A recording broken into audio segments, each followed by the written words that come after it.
आप अपने बचपन में डालमिया नगर के बारे में तथा उसके प्रोडक्ट के बारे में अपने आस-पास ज़रूर देखे होंगे तथा उनकी कहानी तथा उनके प्रोडक्ट को ज़रूर ही देखे होंगे। डालमिया नगर बिहार झारखंड का एक ऐसा शहर, औद्योगिक शहर, जिसमें न जाने कितने चीज़ों का तथा बहुत सारे लोगों को रोज़गार मिलता था और बहुत सारे लोगों को ऐसी सरकारी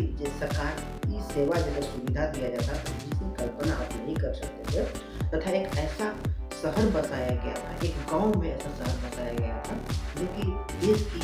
प्रगति को एक अलग रूप देती लेकिन उसे बर्बाद कर दिया। अंग्रेजों ने इसे फलाया-फुलाया तथा आज़ादी के बाद कांग्रेस ने इसे बर्बाद कर दिया तथा नाले पर दहला तब लगा जब बिहार में लालू की सरकार बनी तथा तब जाकर के इसे पूरी तरह से बर्बाद कर दिया।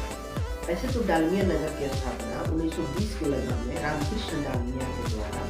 किया गया, जिसमें कि चीनी मिल, पेपर उद्योग, वनस्पति घी, डालडा, अपना खुद का बिजली उत्पादन करने के लिए पावर प्लांट, 10 प्रकार के पेपर बनाए जाते थे तथा तमाम प्रकार की चीज़ें वहाँ पर 10 से 12 चीज़ों का निर्माण किया जाता था। उस कैंपस में school, college, bank, hospital, park, railway सुविधा तथा तमाम प्रकार के वहाँ पर काम करने वाले लोगों के लिए क्वार्टर तथा उस क्वार्टर में 24 घंटे बिजली पानी फ्री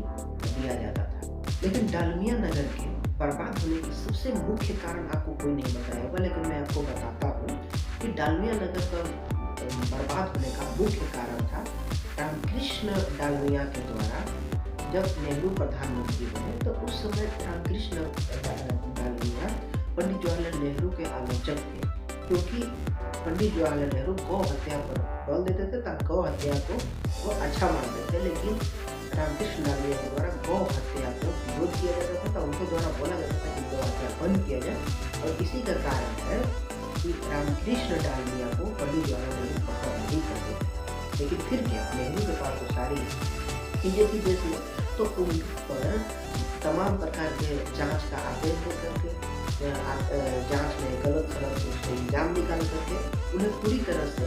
बर्बाद करने का प्रयास किया और अंततः 1984 में डालमिया नगर को बर्बाद कर दिया।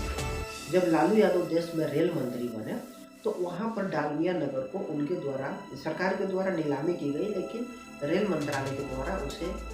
1 करोड़ 40 लाख रुपए में खरीद लिया गया तथा उसके कबाड़ी को जितने भी स्क्रैप्स थे डालमिया नगर के उसे लालू यादव के द्वारा काट करके बेच दिया गया तथा उसी से आप सुने होंगे कि लालू यादव ने दिखा दिया था कि रेलवे मुनाफे में कहते हुए, लेकिन सबसे बड़ा उद्देश्य वही है कि अरबों रुपए के जो कबाड़ा सामान लिया करता था डालमिया नगर में उसे करोड़ों रुपए में खरीद करके उसे बेच करके उसको मुनाफा दिया। तो आप सोचिए कि जिस प्रकार से कांग्रेस और आरजेडी के द्वारा बिहार में इतने फलता फूलता